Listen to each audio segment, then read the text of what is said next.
नमस्कार। दिन भर की हाइलाइट्स जानने के लिए सुनते रहिए सुजस आवाज राजस्थान। आज के पॉडकास्ट में शेखर और मेधा के साथ आप सुन रहे हैं प्रदेश की अहम खबरें।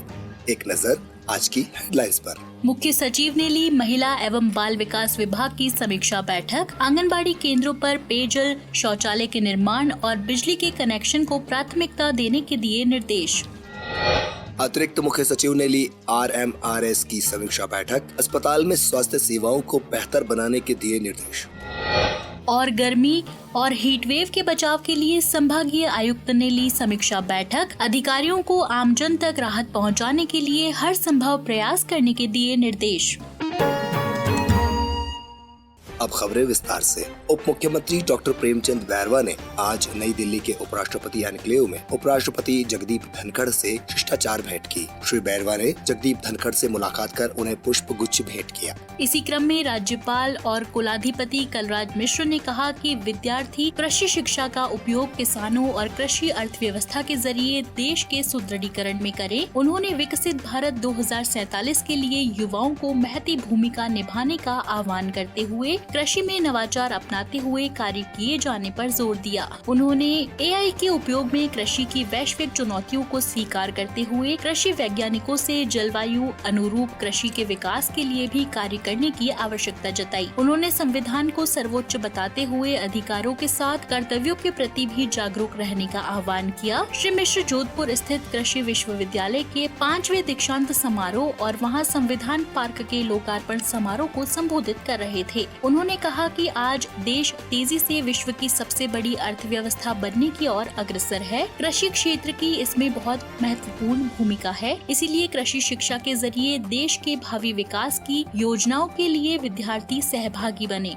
इसी क्रम में राज्यपाल श्री कलराज मिश्र ने महाराणा प्रताप जयंती पर बधाई और शुभकामनाएं दी हैं। राज्यपाल श्री मिश्र ने महाराणा प्रताप जयंती पर उन्हें स्मरण करते हुए कहा कि मेवाड़ की स्वतंत्रता के लिए किया गया उनका संघर्ष संवैधानिक आधार लिए राष्ट्र के स्वाभिमान से जुड़ा था। उन्होंने समाज के सभी वर्गों को साथ लेकर मातृभूमि की रक्षा और स्वतंत्रता के लिए मुगलों से सतत संघर्ष किया, पर कभी हार नहीं मानी। बढ़ते हैं आगे। मुख्य सचिव सुधांश पंत की अध्यक्षता में कल शासन सचिवालय में महिला एवं बाल विकास विभाग की समीक्षा बैठक आयोजित हुई। मुख्य सचिव ने निर्देश दिए कि आंगनबाड़ी केंद्रों पर पेयजल, शौचालय के निर्माण और बिजली के कनेक्शन किए जाने को प्राथमिकता दी जाए। मुख्य सचिव ने बैठक में निर्देश दिए कि विभाग द्वारा कॉन्फेड से संचालित कार्य को और बेहतर किया जाए और इसके लिए विकल्प ढूंढे जाए। उन्होंने विभाग में व्यवस्थाओं को सुदृढ़ बनाने के निर्देश दिए। साथ ही पोषाहार सप्लाई की मात्रा और गुणवत्ता सुनिश्चित करने पर भी जोर दिया। मुख्य सचिव ने आंगनबाड़ी केंद्रों में कार्यरत महिला कार्यकर्ताओं को स्मार्टफोन या टैबलेट दिए जाने की बात कही, जिससे ऑनलाइन मॉनिटरिंग की जा सके।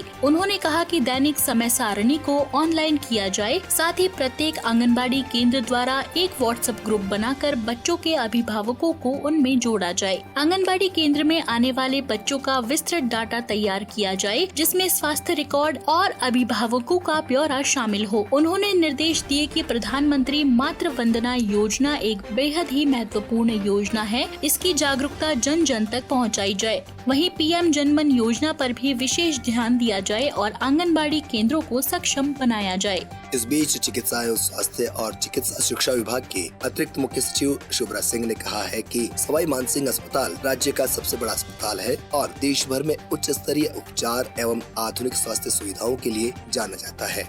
उन्होंने कहा कि मरीजों के अत्यधिक भार को देखते हुए यहाँ आवश्यक कार्यों में किसी तरह का विलंब न हो। रोगी को केंद्र में रखकर गुणवत्तापूर्ण उपचार के लिए जरूरी कार्यों को RMRS की राशि का युक्तिसंगत उपयोग करते हुए तत्काल प्रभाव से पूरा किया जाए। श्रीमती सिंह कल SMS अस्पताल में आयोजित RMRS की बैठक को संबोधित कर रही थी। उन्होंने निर्देश दिए कि अस्पताल में स्वास्थ्य सेवाओं को बेहतर बनाने के लिए तकनीक का अधिक से अधिक उपयोग सुनिश्चित किया जाए। उन्होंने इसके लिए IHMS के सभी मॉड्यूल चरणबद्ध रूप से लागू करने के निर्देश दिए। उन्होंने कहा कि अस्पताल में रोगियों और परिजनों को किसी प्रकार की परेशानी न हो और इसके लिए अस्पताल प्रबंधन को और सुदृढ़ किया जाना चाहिए। वहीं जयपुर संभाग में भीषण गर्मी और हीट वेव से आमजन को राहत दिलाने के लिए संभागीय आयुक्त डॉक्टर आरुषि मलिक की अध्यक्षता में समीक्षा बैठक का आयोजन हुआ। बैठक में संभागीय आयुक्त ने जन स्वास्थ्य अभियांत्रिकी विभाग के अधिकारियों से जयपुर संभाग के पेयजल व्यवस्था, जल जीवन मिशन के तहत लंबित विद्युत कनेक्शन सहित अन्य विषयों पर चर्चा की। उन्होंने अधिकारियों को जल आपूर्ति के दौरान चेकिंग के समय पाई गई अनियमितताओं के निस्तारण के निर्देश दिए। शहरी और ग्रामीण स्थानीय निकायों में रिक्त पदों के लिए चुनाव कार्यक्रम जारी कर दिया गया है। पिछले 31 दिसंबर तक रिक्त हुए पदों पर उपचुनाव करवाने के लिए राज्य निर्वाचन आयोग की ओर से कार्यक्रम जारी करने के साथ ही संबंधित क्षेत्रों में आदर्श आचार संहिता लागू हो गई है, जो चुनाव प्रक्रिया संपन्न होने तक प्रभावी रहेगी। शहरी निकायों में अजमेर जिले की नगरपालिका किशनगढ़ के वार्ड संख्या 15, बीकानेर जिले की नगरपालिका देशनोक के वार्ड संख्या 4, चित्तौड़गढ़ जिले की नगरपालिका रावतभाटा के अध्यक्ष, चूरू जिले की नगरपालिका चूरू वार्ड नंबर 11 और नगरपालिका बगड़ के वार्ड नंबर 1 सहित अन्य खाली पदों के लिए उपचुनाव होने जा रहे हैं। इसी के साथ आज के पॉडकास्ट में बस इतना ही। कल फिर होगी आपसे मुलाकात। तब तक के लिए नमस्कार।